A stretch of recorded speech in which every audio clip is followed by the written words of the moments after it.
Okay, welcome back. Let's look at this other example. We have part A, integral of x minus 4 to power 2 dx. Part B, integral of x cubed minus 3x over x dx. And part C is root of x into x plus 1 dx. Now, this may not appear obvious, so we must try to simplify and then see how we can rearrange them. So if I look at solution of part A, which I have integral of x 4 to power 2. Now, once I look at other methods later on, talk change of variable and so on, but let's look at our simple method now. We need to expand this so that it appears in the normal form what we have been doing. For example, if I expand x minus 4 squared, this is the same as x minus 4 into x minus 4, which gives me now x squared minus 8x plus 16. If you open this bracket, this negative, this is 4x, give me that.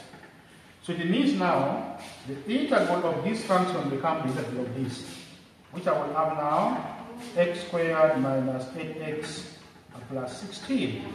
Then I use the x. Right? Now, if I find the result I have before, I will split this into integral of x squared dx minus integral of 8x dx plus integral of 16, then the what? Dx. You see what you have been doing before? You split them term by term. Of course, as time goes on, you don't need to waste a lot of time doing that. You can integrate directly straight away from inside without expanding this one. But this is to make us see what goes on. So you integrate this one now, I'm increasing the power by 1. Again now x to power 3. The new power becomes 3, I divide by that 3. Minus 8 can come outside, I have 8 as my x, my 8 the constant term. This x is to power 1, I add 1, becomes x to power 2, and divide by 2. This 16 is a constant term. Remember, if I integrate a constant, the variable appears. So I have now plus c. Meaning here my work becomes x cubed out of 3 minus these 2 reduce this become 4. Then x squared plus 16x plus c. That becomes the integral of this function. Now, what about part B?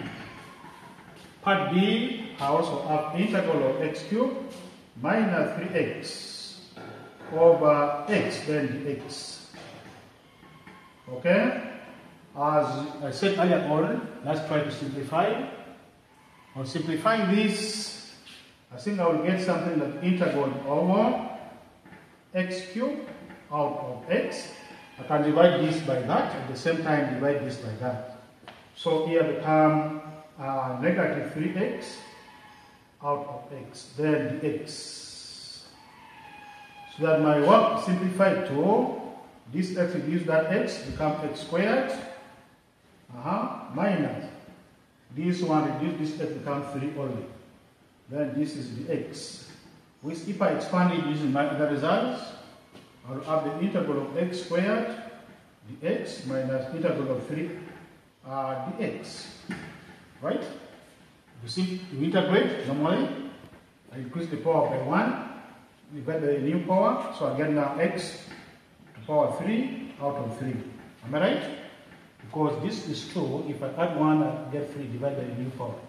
Then minus, there's a constant term here, which is 3, can come out without being affected. Of course, remember when you integrate a constant term with respect to that term reappears. Of course, again my c. That becomes the integral of this part B. Now, let's look at part C. Part C is telling me to integrate root of x into x plus 1, then dx. We can still simplify this to become integral of, remember this root of x, the same as x to the power half. X to the power half into x plus 1, then x. Now, we can open this bracket to become, remember there is x to the power 1 here. So that means if I'm multiplying this by this one add onto half. So my work becomes integral of x to the power 3 over 2, I hope I'm right. If I add 1 on this, I get that. Then plus x to the power half. The whole thing is the x for this particular part of the function. This like that, then remain this.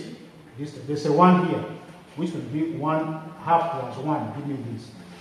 So that means if I integrate now this by applying the principle, I would say this is the integral of x, 3 over 2, the x plus the integral of x to the power half, then the x. Right? I now integrate this term as we will using our results by adding 1 here and also by adding 1 here. So if I add x, 3 over 2 plus 1 up to 3 over 2 plus 1. Add 1 to the new power, divide by the new power. Then plus x to the power 1 over 2, this is a half, plus 1 out of 1 over 2 plus 1. The moment this one is done, you are already finished with the question. You drop the sign and then you introduce the constant c. The rest is now simplification, which comes to x to the power, I think, 5 over 2, yes. Over 5 over 2 plus x to the power 3 over 2, right? 3 over 2 over 3 over 2 plus c. Which of course, this one will go there. I'll get my work to become 2x 5 over 2 up to 5. Yes? Plus now 2x over 3 over 2 plus 3 plus constant c. This is how you manipulate this. So learn to simplify because you will require simplified work. So for today, we are stopping here. We'll continue there in our next lesson. Thank you.